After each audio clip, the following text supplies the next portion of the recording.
శాశ్వతమైన ప్రేమతో మనల్ని ప్రేమిస్తున్నారు యేసు ప్రభువారు. మన కొరకు ఆయన శిలువ మీద ప్రాణం పెట్టారు. ఆయన నమ్మిన వారందరికీ ఉచితంగా రక్షణ ఇస్తున్నారు. ఆ ప్రేమ గల యేసు ప్రభువారు త్వరలో వస్తున్నారు రెండోసారి ఈ లోకానికి. ఆయన నమ్మిన వారందరినీ కూడా పరలోకం తీసుకువెళ్తారు. ఆ ప్రేమ గల యేసు ప్రభు నామంపేట మిమ్మల్ని అందరినీ కూడా మన కడవరి కాలం కార్యక్రమానికి ఆహ్వానిస్తున్నాను. ప్రియ సోదరి సోదరులారా, ప్రభు ఈ నెలంతా కూడా మనం ఒక ప్రత్యేకమైన అంశాన్ని ధ్యానించబోతున్నాం. అది బైబిల్ గ్రంథంలో ఉన్న ఆఖరు 2 అధ్యాయాలు. ప్రకటన గ్రంథం 21 అధ్యాయం 22 అధ్యాయం. దీని గురించి పరలోకము. గత కార్యక్రమాల్లో మనము అర్మగదోన్ యుద్ధం గురించి నేర్చుకున్నాం. ఆ యుద్ధం తర్వాత సమస్తం కూడా నాశనం అయిపోతుందని నేర్చుకున్నాం. తర్వాత ఆయన క్రొత్త ఆకాశం క్రొత్త భూమి సృష్టిస్తారు. పరలోకంలో మనం యుగ యుగాలు ఉంటాం. ఆ పరలోకం గురించి మనం ధ్యానించబోతున్నాం. ఇది మొదటి ఎపిసోడు. అనేకమైన విషయాలు ఉన్నాయి కనుక ఈ యొక్క నెలంతా కూడా మనము పరలోకం గురించి ఒక్కొక్క ఎపిసోడ్లో మనం ధ్యానించబోతున్నాం. ప్రార్థన చేసుకుని ఈ మొదటి ఎపిసోడ్లో ఈ దిన వర్తమానంలో కొనసాగుదాం.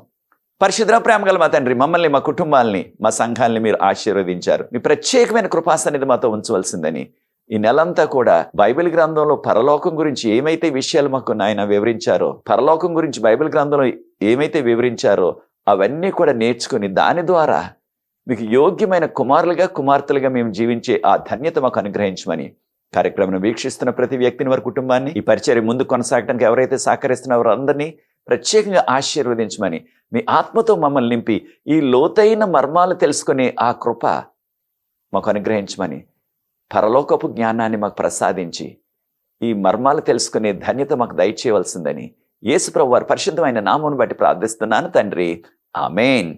ప్రియ సోదరి సోదరులారా,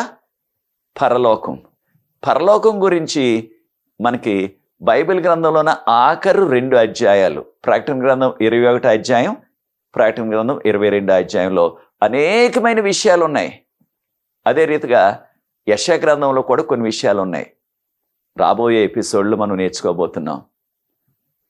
పరలోకం ఎవరి కొరకు? ఈ పరలోకం గురించి మనకి ఎవరు చెప్పారు అంటే, ఖచ్చితంగా మనకి మన రక్షకుడైన యేసు ప్రభు వారు ఈ వివరాలు మనకు అందించారు. యోహాను సువార్త 14 అధ్యాయం మొదటి 3 వచనాలు.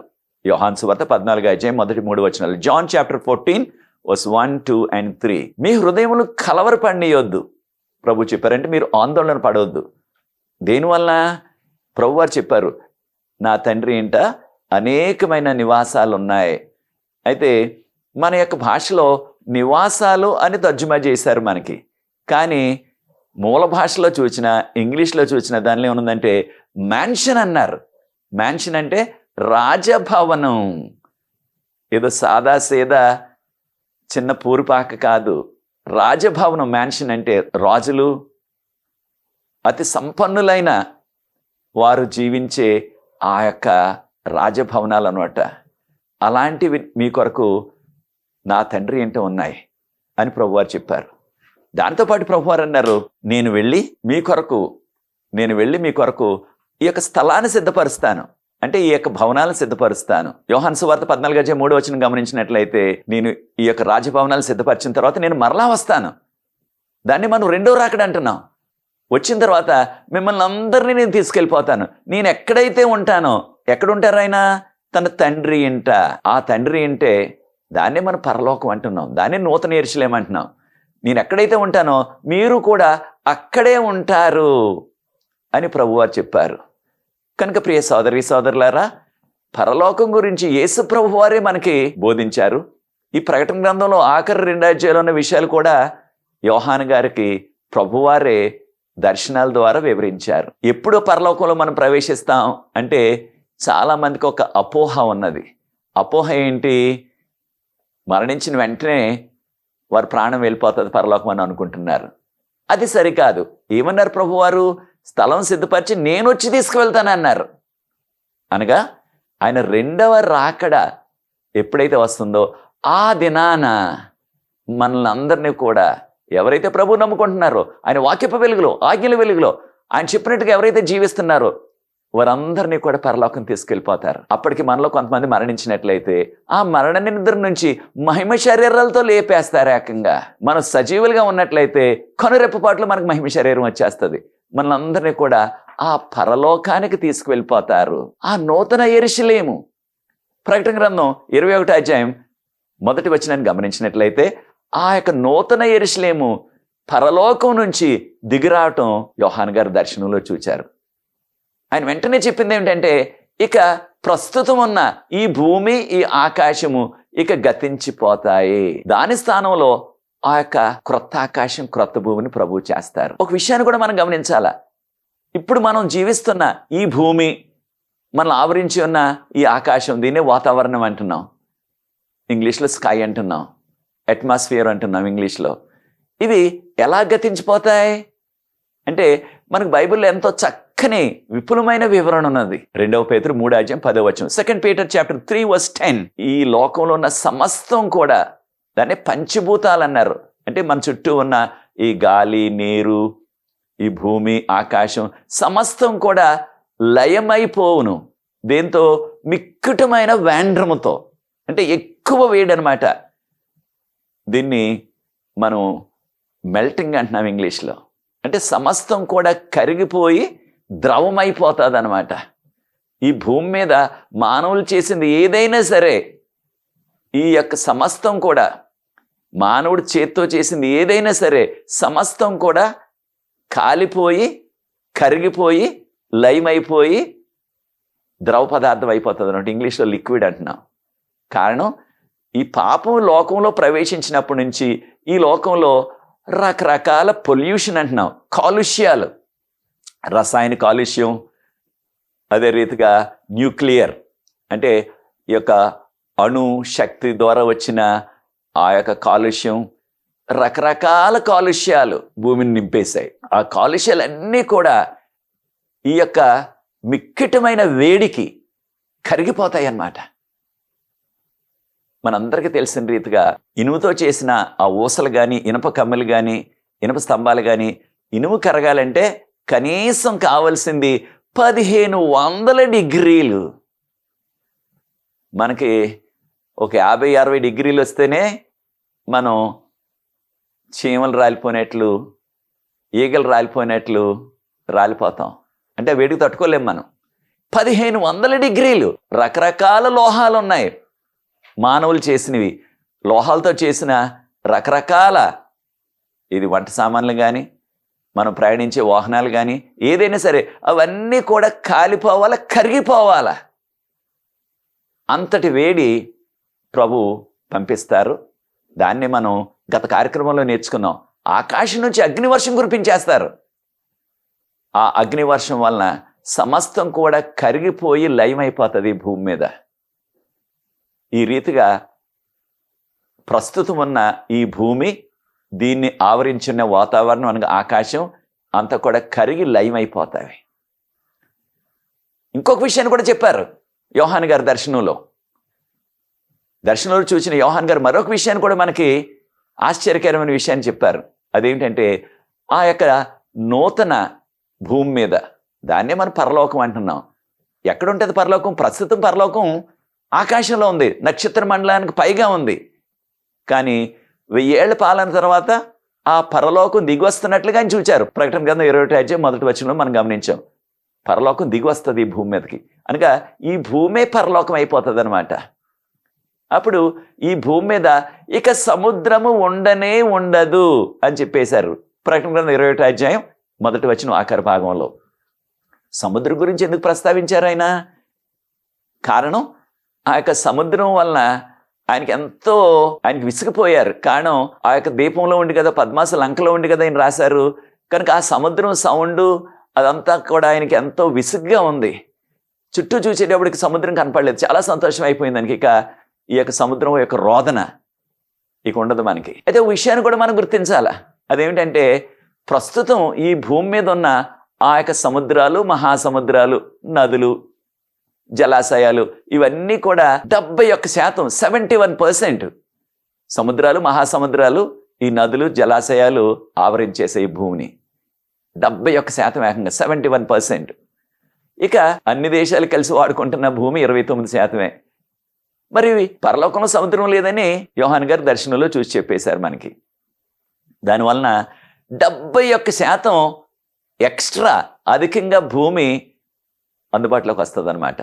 కానీ సముద్రాలు లేవు, మహాసముద్రాలు లేవు, ఇక జలాశయాలు, నదులు లేవు. ఇక కనుక ఎక్కువ భూమి ఉంటుంది, 100% భూమి ఉంటుంది. అదంతా కూడా రక్షించబడిన మనందరికీ కూడా ప్రభు ఇస్తారనమాట. కనుక ప్రియ సోదరి సోదరులారా, ఈ విషయాన్ని మనం గుర్తించాలా. ఈ లోకంలో సముద్ర తరంగాల వలన ఎంతో మంది ప్రాణాలు కోల్పోయారు. సముద్రం మీద వచ్చిన తుఫాను వలన ఎంతో మంది వారి ఆస్తి కోల్పోయారు, ప్రాణాలు కోల్పోయారు. పాపం ఈ లోకంలో వచ్చినప్పటి నుంచి కూడా ఇక అటువంటి పరిస్థితి లేనే లేదు. మరొక విషయాన్ని కూడా గుర్తించాలా. ఆ యొక్క నూతన యెరూషలేము, ప్రకటన గ్రంథం 21వ అధ్యాయం 2వ వచనం మనం గమనించినట్లయితే, ప్రకటన గ్రంథం 21వ అధ్యాయం మొదటి 10 వచనాలని ప్రార్థనాపూర్వకంగా 3 సార్లు చదవండి. ఆ యొక్క నూతన యెరూషలేము క్రిందకి దిగి వస్తుంటే ఎలా కనిపించింది యోహాన్ గారికి? తన పెండ్లి కుమారుడి కొరకు సిద్ధపడిన ఆ పెండ్లి కుమార్తె వలె అంత అందంగా కనిపించింది. మనందరికీ తెలిసిన రీతిగా ఏ యవన స్త్రీ అయినా సరే తన పెళ్లి రోజునున్న ఆ పెళ్లి కళ తక్కిన రోజులో ఎంత వారు సిద్ధపడినా సరే, ఎంత అలంకరించుకున్నా సరే ఆ కళ రాదు. పెళ్లి రోజున వచ్చే కళ చాలా చక్కగా ఉంటుంది, ప్రాముఖ్యంగా ఉంటుంది, అది చాలా గొప్పది. అలాంటి నూతన యెరూషలేము పెండ్లి కుమార్తె వలె తన యొక్క పెండ్లికి, తన యొక్క వరుడు కొరకు సిద్ధపడిన పెండ్లి కుమార్తె వలె కనిపించింది. అంటే అంత అందంగా ఉంది. ప్రకటన గ్రంథం 21వ అధ్యాయం 3వ వచనం గమనించినట్లయితే, కాగా ఇదిగో దేవుని నివాసము మనుషులతో ఉండును. దేవుని నివాసం, మనుషులు ఆయనతో ఉంటారు. మనందరికీ తెలిసిన రీతిగా పాపం ఈ లోకంలో రాకముందు దేవుడు ఆదాము అవ్వతో ప్రతిరోజు వచ్చి వారిని దర్శించేవారు, వారితో మాట్లాడేవారు, మళ్ళీ వెళ్ళిపోయేవారు. ఇక 1000 ఏళ్ల పాలన తర్వాత నూతన ఆకాశాన్ని, నూతన భూమిని చేసిన తర్వాత దేవుడు అనగా తండ్రి, కుమార, పరిశుద్ధాత్ముడు కూడా ఈ భూమి మీదే ఇక నివాసం పెట్టేస్తారనమాట. ఆయన వారితో కాపురం ఉండును అని వ్రాయబడ్డది 21వ అధ్యాయం 3వ వచనంలో. కాపురం ఉండటం అంటే ఏదో కొంతకాలం ఉండి వెళ్ళిపోవటానికి కాదు, ఇక కలకాలం కూడా ఈ యొక్క భూమి మీదే తండ్రి, కుమార, పరిశుద్ధాత్మ నివసిస్తారు. కనుకనే ఆ నూతన యెరూషలేము పరలోకపట్నం తన రాజధాని, ఈ విశ్వమంతటి కూడా రాజధాని, అది capital for the whole universe ఇంగ్లీష్లో. దాన్ని అంగీ భూమి మీదకి తెచ్చేస్తారు. ఇక కలకాలం కూడా మనతోనే కాపురం ఉంటారు. ఎంత గొప్ప ధన్యత చూడండి. ఈ భూమికి ఎంతటి ధన్యత వచ్చేస్తుందో చూడండి. బైబిల్ ప్రకారంగా 6000 సంవత్సరాల నుంచి పాపం ఈ లోకంలోకి వచ్చేసింది. ఆదాం పాపం చేసినప్పటి నుంచి ఇప్పటి వరకు 6000 సంవత్సరాలు. ఈ 6000 సంవత్సరాల నుంచి కూడా ఈ భూమి, ఈ విశ్వంలో అనేక లోకాలు ఉన్నాయి. అన్ని లోకాల్లో కూడా ఎంతో దిగజారిపోయినట్లుగా, ఎంతో డిగ్రేడింగ్ అంటాం ఇంగ్లీష్లో, అంతగా ఈ యొక్క లోకం తక్కువగా ఉన్నది అన్ని లోకాల ముందు. కానీ ప్రభు యొక్క ప్రేమ చూడండి, ఆయన కృప చూడండి. ఈ యొక్క పాపంతో కొట్టబడిన, పాపంతో నలిగిపోయిన ఈ యొక్క భూమిని తనకు కలకాలం ఉండటానికి నివాసంగా ప్రభు చేసుకుంటున్నారు. ఎంత కృప, ఎంత ప్రేమ చూడండి. కనుక ఈ భూమే ఇక పరలోకం అయిపోతుంది. అప్పటి నుంచి విశ్వంలో ఉన్న ఏ లోకస్తులైనా సరే పరలోకం ఎక్కడుందంటే వారి చేతిని కిందకి చూపించాలన్నట్టు వేలుని, ఇగో పరలోకం కింద ఉంది, అది పరలోకం అక్కడ ఉంది. కానీ ప్రభు ఇక్కడే ఉంటారు కనుక వారు అప్పుడప్పుడు దేవుని కలుసుకోవటానికి ఆ లోకాల వారు ఎక్కడికి వచ్చినప్పటికీ ప్రభువుని కలుసుకోవాలంటే ఈ భూమి మీదకి రావాలన్నమాట. అంటే ఈ భూమికి ఎంతటి ఘనత వచ్చేస్తుందో చూడండి. ఈ విషయాన్ని ప్రకటన గ్రంథం 21వ అధ్యాయం 3వ వచనంలో చదువుతున్నాం. మనం కలకాలం కూడా తండ్రి, కుమార, పరిశుద్ధాత్మ, కోటాను కోట్ల దేవదూతలు, వారితో మనం నివాసం ఉంటాం. రక్షించబడిన జనాంగం. ప్రియ సోదరి సోదరుడా, ఆ రక్షించబడిన జనాంగంతో నీవు కూడా ఉండాలని, ఆ రక్షించబడిన జనాంగంలో నీవు కూడా ఉండాలని, ఆ దేవదూతలతో, దేవునితో కలకాలం జీవించాలని ఆశిస్తున్నావా? పరలోకం వెళ్ళిన తర్వాత ప్రకటన గ్రంథం 21వ అధ్యాయం 4వ వచనంలో వారి కన్నీళ్లను ఆయన తుడిచివేస్తారు. వారి కంటికున్న ఆ బాష్ప బిందువులు, అనగా కన్నీళ్ళన్నీ కూడా తుడిచేస్తారు అని ప్రకటన గ్రంథం 21:4 మొదటి భాగంలో చెప్పబడ్డది. పరలోకంలో కన్నీళ్ళేంటి? అక్కడ కూడా అప్పుడప్పుడు దుఃఖిస్తామా? అప్పుడప్పుడు కూడా వచ్చిన సమస్యలను బట్టి, వేదన బట్టి, అనారోగ్యాన్ని బట్టి మనం దుఃఖిస్తామంటే లేనే లేదు. పరలోకంలో దుఃఖించవలసిన అవసరత లేనే లేదు. కానీ ప్రకటన గ్రంథం 21:4 ఇక వేదన లేదు, మరణం లేదు, దుఃఖం లేదు అని చెప్పబడ్డది. ఇవన్నీ లేకపోయినట్లయితే ఇంక దుఃఖించడం ఎందుకు? దుఃఖం అనే మాటకి, కన్నీళ్ళు అనే మాటకి ఇక ఏ విధమైన అర్థం లేదు అని పరలోకంలో. కానీ 21:4 మరి ఆయన కన్నీళ్లు, మన బాష్ప బిందువులు తుడిచేస్తానన్నారు. దేనివల్ల? రెండవ రాకడికి ముందు భక్తులందరూ కూడా అనేకమైన శ్రమలు గుండా వెళతారు. కొనటానికి లేదు, అమ్మటానికి లేదు. ప్రభు నమ్ముకున్నట్లయితే వారిని జైల్లో కూడా వేసేస్తారు. ప్రభు వారే చెప్పారు కదా, అనేకమైన హింసలు, నిందలు మీరు పొందుతారు నా నిమిత్తం అని ప్రభువారు చెప్పారు యోహాను సువార్త 15:20. కనుక ఆ నిందలు, హింసలు, అనేక శ్రమలు పొందారు. కనుక ఆ సమయంలో ఎంతో దుఃఖిస్తూ కన్నీళ్లతో వారు ప్రార్థించారు. విశ్వాసులందరూ కూడా, బ్రతుకున్నవారు. మరణించిన వారికి ఆ సమస్యలు లేవిక. బ్రతుకున్న భక్తులు అనేకమైన శ్రమలు గుండా వెళ్తారు. కనుక ఆ సమయంలో దుఃఖించారు. ఆ దుఃఖం అంతా, ఆ కన్నీళ్ళన్నీ కూడా ఆయన తొలగించేస్తారు. కనుక పరలోకంలో మనం గమనించినట్లయితే ప్రతివారు, ఒట్టి చిన్న బిడ్డలే కాసమా, పెద్దవారు కూడా ఎంతో సంతోషం. ఇక దుఃఖం అనేది లేదు. ఎప్పుడు కూడా వారు చిరునవ్వుతోనే ఉంటారనమాట. ఎంతటి గొప్ప ధన్యత! దేనివల్ల చిరునవ్వు? ఇక ఎన్నడూ కూడా మరణం లేదు, వ్యాధులు లేవు, బాధలు లేవు, దుఃఖం లేదు, ఆ యొక్క కన్నీళ్ళు అనేవి లేనే లేవు. సమస్తం కూడా, ఇదివరకు ఉన్న సమస్తం కూడా గతించిపోతాయి. ఇక అనగా ఈ భూమి మీద ఉన్న అటువంటి గడ్డు పరిస్థితులన్నీ కూడా తొలగిపోయాయి. మరొక విషయాన్ని కూడా మనం గుర్తించాలా. ఎప్పుడైతే ఈ యొక్క నూతన యెరూషలేము, దీన్నే పరలోకం అంటున్నాం, దీన్నే నూతన యెరూషలేము అని చెప్పబడ్డది ప్రకటన గ్రంథం 21 అది దిగి వచ్చిన తర్వాత ప్రభువారు ఈ భూమి అంతా కూడా 1000 ఏళ్ల పాలన తర్వాత సాతాన్ని, తన అనుచరులందరినీ కూడా అగ్నిలో దహించి వేశారు. సమస్తం కూడా లయమైపోయిందని చెప్పబడ్డది. దాని గురించి మనం నేర్చుకున్నాం.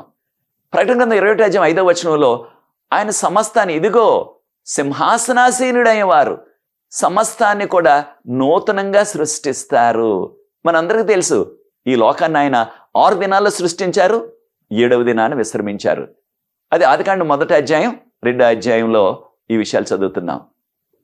పాపం అంతా కూడా తొలగించబడిన తర్వాత మరలా సమస్తాన్ని కూడా నూతనంగా సృష్టిస్తారని ప్రకటన గ్రంథం 21:5 చెప్పబడ్డది. అనగా ఇప్పుడు మనం ప్రస్తుతం ఉన్న ఈ లోకంలో ఉన్న ఈ యొక్క చెట్లు, జంతువులు, పక్షులు, ఈ యొక్క పర్వతాలు, అవన్నిటిని కూడా ఆయన మరలా సృష్టిస్తారు నూతనంగా. మనందరికీ కూడా ఎంత ధన్యత అంటే, కళ్ళారా ఆయన ఏ రీతిగా మాటతో సృష్టిస్తారో, కలుగుగాక అంటే కలిగిపోతాయి, చెట్లు కలుగుగాక అవి వస్తాయి.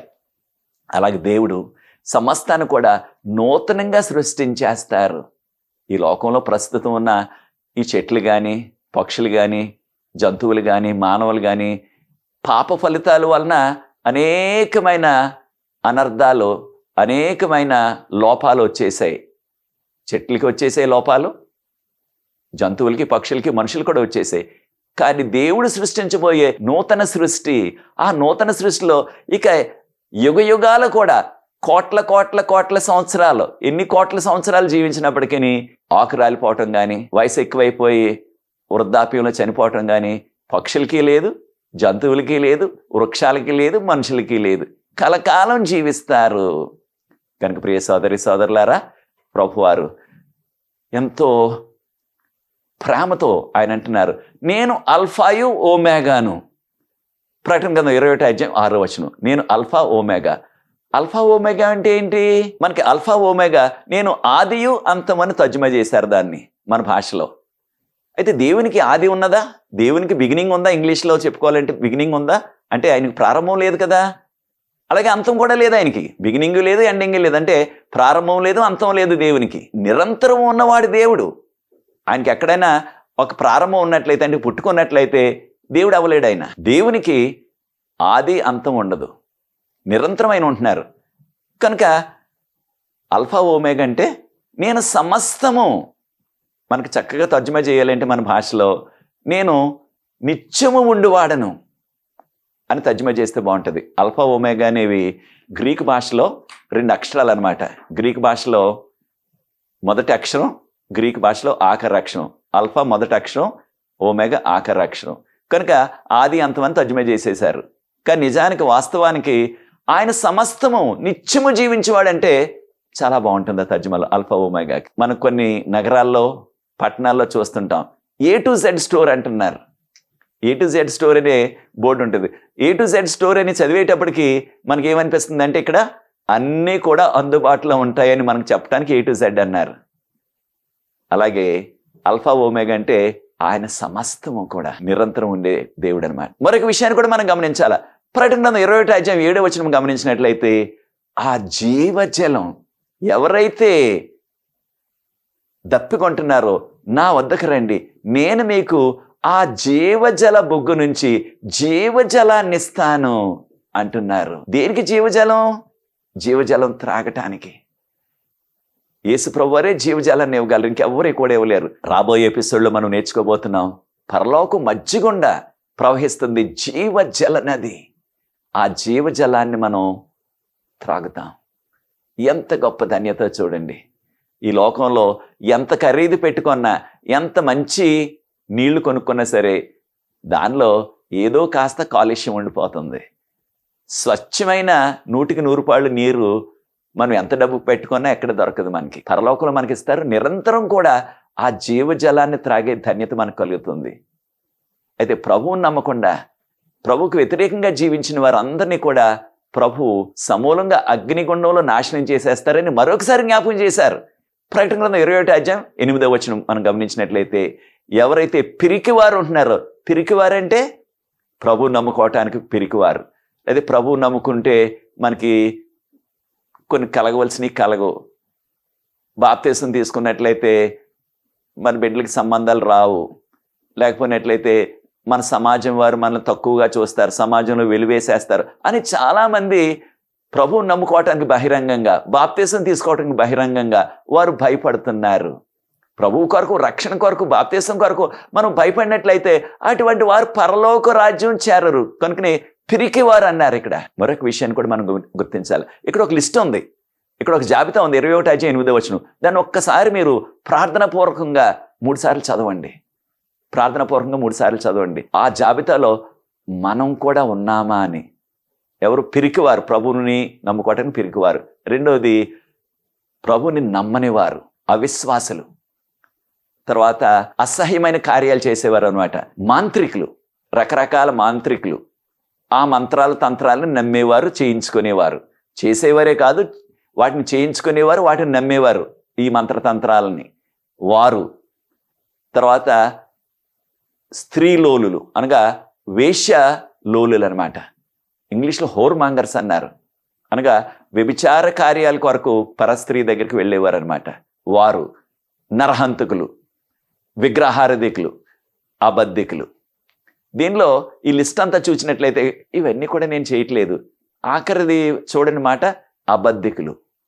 మరి కొన్నిసార్లు ఏదో చిన్న చిన్న విషయాలు, చిన్న చిన్న అబద్ధమే కదని అబద్ధం చెప్పేస్తాం.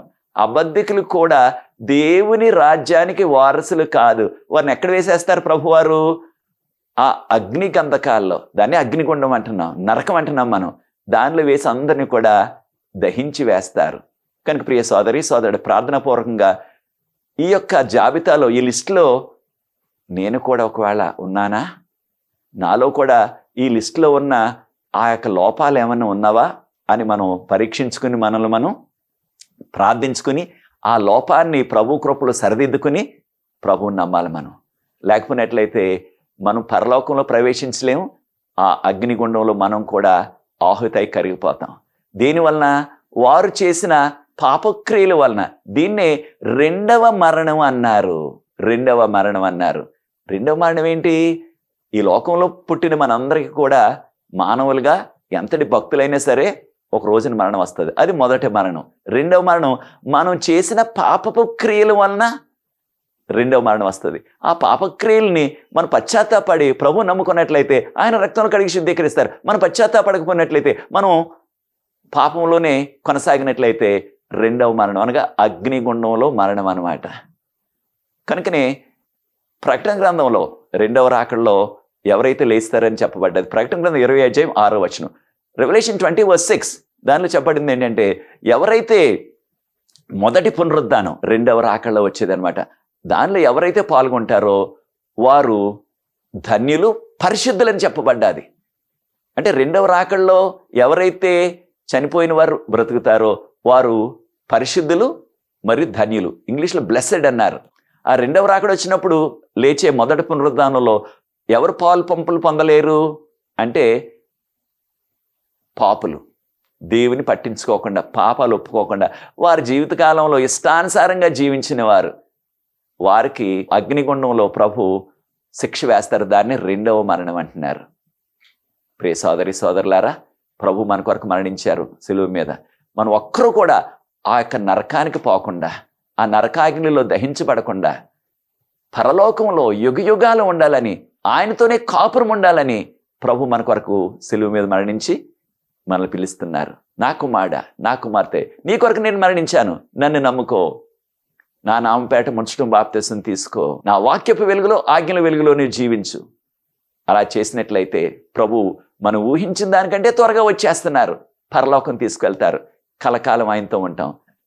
అది కావాలని నువ్వు కోరుకున్నట్లయితే ప్రియ సోదరి సోదరుడా, నాతో ఏకీపించండి, పాపాలు పశ్చాత్తాపడండి, ప్రభుని నమ్ముకోండి. ప్రభు మిమ్మల్ని ప్రత్యేకంగా దీవిస్తారు. ప్రార్థించి ఈ వర్తమానాన్ని ముగిస్తాను. ప్రార్థన. పరిశుద్ధ ప్రేమ గల తండ్రి, మీకు స్తుతులు స్తోత్రాలు వందనాలు చెల్లిస్తున్నాం. మీ శిలువ త్యాగం ద్వారా మా పాపాలన్నీ కడగబడి మీతో కలకాలం పరలోకం నుండి ధన్యత మాకు ఇస్తున్నందుకు వందనాలు చెల్లిస్తున్నాం. కార్యక్రమం వీక్షిస్తున్న ప్రతి వ్యక్తిని ఆశీర్వదించి ఈ పరిచర్య ముందు కొనసాగడానికి ఎవరైతే సహకరిస్తున్న వారందరినీ ఆశీర్వదించవలసిందని యేసుప్రభు వారి పరిశుద్ధమైన నామమును బట్టి ప్రార్థిస్తున్నాను తండ్రి, ఆమేన్. ప్రియ సోదరి సోదరులారా, అనేకమైన విషయాలు ఉన్నాయి కనుక వచ్చే ఎపిసోడ్లో కూడా ఈ నెలంతా కూడా పరలోకం గురించి బైబిల్ గ్రంథం నుంచి ధ్యానించబోతున్నాం. ప్రభు మిమ్మల్ని ప్రేరేపించినట్లయితే ఈ పరిచర్య ముందు కొనసాగడానికి మీరు కూడా ఈ పరిచర్యలో పాలుభాగస్తులు అవ్వండి. తెర మీద వచ్చే నంబర్కి నన్ను సంప్రదించినట్లయితే వివరాలు మీకు అందిస్తాం. మీకు ఎటువంటి ప్రార్థన అవసరం ఉన్నప్పటికీ నన్ను సంప్రదించినట్లయితే మనకు ప్రార్థనా బృందం ఉన్నది. ప్రతి సాయంత్రం ప్రార్థిస్తున్నాం. అనేకమైన జవాబులు ప్రభు ఇస్తున్నారు. ఈ యొక్క అవకాశాన్ని మీరు కూడా సద్వినియోగం చేసుకోండి. ప్రభు మిమ్మల్ని దీవిస్తారు. God bless you. వచ్చే కార్యక్రమం మనం కలుసుకుందాం.